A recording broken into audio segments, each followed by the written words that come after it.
देखिए ठीक-ठाक अनुमान बोलेंगे। देखिए विश्वा जी, कहीं न कहीं एम&एम के नंबर्स में हम देखें तो ट्रैक्टर डिवीज़न ने इस बार बहुत अच्छा प्रदर्शन किया है। लगभग 30% की इनकी वॉल्यूम की ग्रोथ रही है। वहीं ऑटोमोटिव डिवीज़न में भी एक अच्छा मूव हमने आते हुए देखा है और ऑटोमोटिव सेगमेंट में ये भी खास था कि एसयूवी सेल्स तो इनकी ज़बरदस्त कर ही रही हैं, बट इस बार ईवी की जो सेल्स है वो थोड़ी ज़्यादा हुई है।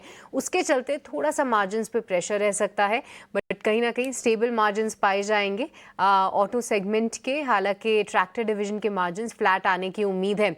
ओवरऑल अगर उनके दोनों बिजनेस को मिला के देखें इनके नंबर्स, तो 14% के मार्जिन्स इंटैक्ट रहने चाहिए।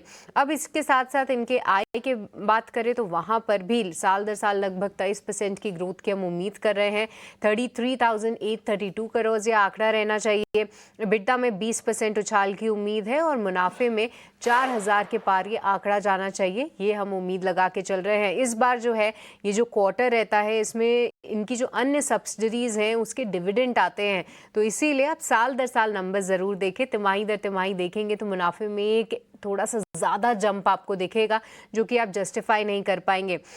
इसके साथ साथ आप देखें तो आने वाले समय में डिमांड का आउटलुक क्या है, क्योंकि अभी जो है एम&एम पैसेंजर व्हीकल्स स्पेस में अपना रेवेन्यू मार्केट शेयर तो बचाए हुए रखा है, but total number of units में अगर देखें वाहन के डेटा के से कंपेयर करें तो टाटा मोटर्स जो है इनसे ऊपर जा चुका है। वहीं नए प्रोडक्ट लाइंस क्या है, नए प्रोडक्ट लॉन्चेस क्या हैं, अभी 27 तारीख को कंपनी अपनी 7 सीटर इलेक्ट्रिक एसयूवी लॉन्च करेगी, उसको लेकर क्या कुछ उनकी रणनीति है, इस पर ध्यान ज़रूर रखेंगे। और आगे चल के कैफे नॉर्म्स को मीट करने के लिए क्या कुछ तैयारियां हो चुकी हैं, ये देखना एम&एम के लिए बहुत इंटरेस्टिंग होगा।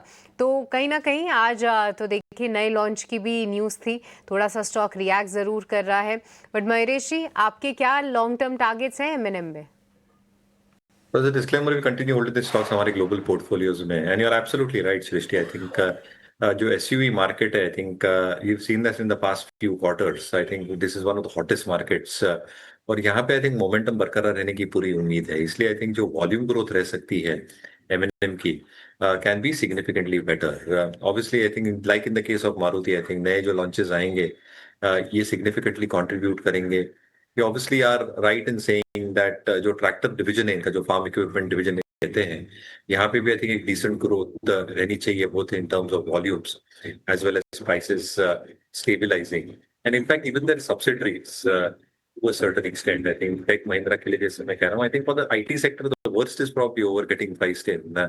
अब मूव शायद नहीं आया, but the worst is probably getting in. एम&एम फाइनेंशियल के नंबर्स ठीक ठाक आए थे, commentary was very very positive, इसलिए जो सब्सिडरी कंट्रीब्यूशन एसओटीपी में उसमें भी आई थिंक अर्निंग्स फोरकास्ट अगले 2 सालों के लिए आई थिंक एक अपग्रेडेड लेवल पे दिख सकता है, which can have a significant amount of upside potential probably mapped to the overall SOTP prices. The core business is expected to grow decently. जो सब्सिडरी बिजनेसेस हैं जो रिपोर्ट होते हैं एम&एम के ओवरऑल कंसोलिडेटेड नंबर्स में, वहां पे भी आप अगले कुछ क्वार्टर्स में एक डिसेंट ग्रोथ उम्मीद कर सकते हैं। तो जिनके पास से बिल्कुल बने रहना चाहिए। As a disclaimer, we continue holding the stocks in our global portfolios.